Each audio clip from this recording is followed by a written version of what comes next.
Selamat pagi Ananda. Berjumpa lagi dengan Ibu Fitri Amitasari di pembelajaran kimia.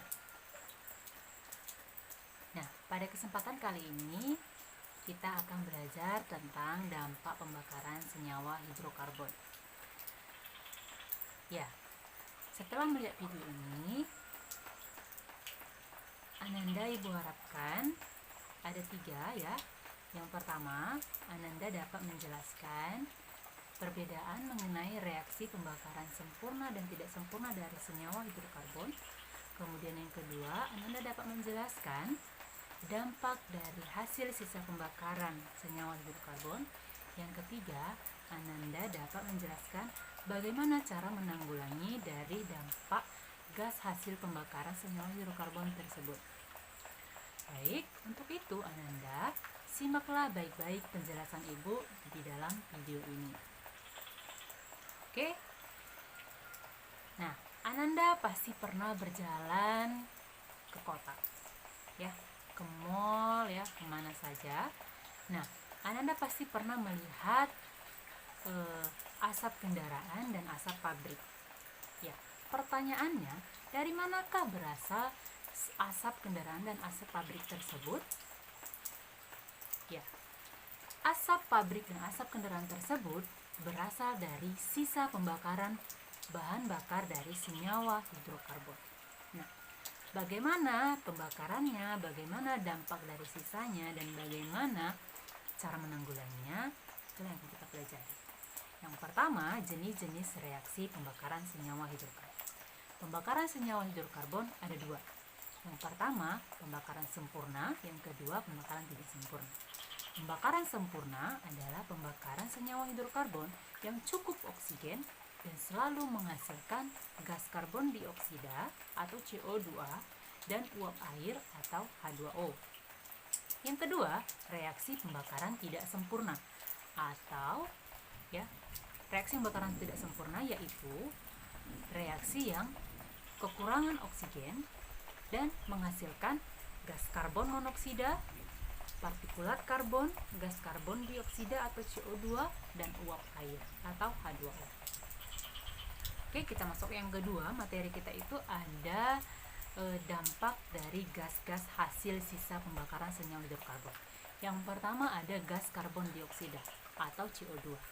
Nah, jika gas karbon dioksida ini melebihi ambang batasnya, maka dapat menyebabkan gangguan pernapasan dan meningkatnya suhu di permukaan bumi atau kita kenal dengan efek rumah kaca atau global warming. Oke, yang kedua ada gas karbon monoksida atau CO. Ya, jika gas karbon monoksida ini melebihi ambang batas, ya, maka kemudian yang kita hirup maka akan dapat bereaksi dengan hemoglobin di dalam darah kita, menghasilkan senyawa COHB atau karboksi hemoglobin yang bersifat racun, sehingga dapat menyebabkan kematian.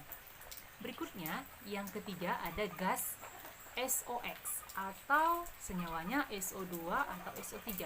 Nah, jika senyawa tersebut bereaksi dengan air hujan, maka akan menghasilkan hujan asap yang dapat menyebabkan kerusakan tanaman dan biota air. Berikutnya itu adalah partikulat karbon atau C. Ya, dapat menyebabkan iritasi pada kulit, kemudian mata perih, gangguan saluran pernapasan, kemudian dapat merusak ginjal. Ya, kemudian yang berikutnya itu ada gas NOx atau senyawanya itu ada NO dan NO2. Nah, gas tersebut dapat menyebabkan kabut. Ya, kabut atau smog itu dapat mengganggu penglihatan kita. Ya, kemudian mata kita juga dapat iritasi. Nah, yang ketiga materi kita itu ada cara menanggulangi dari dampak sisa pembakaran senyawa hidrokarbon. Ya, yang pertama dapat kita tanggulangi dengan penghijauan atau pembuatan taman di kota.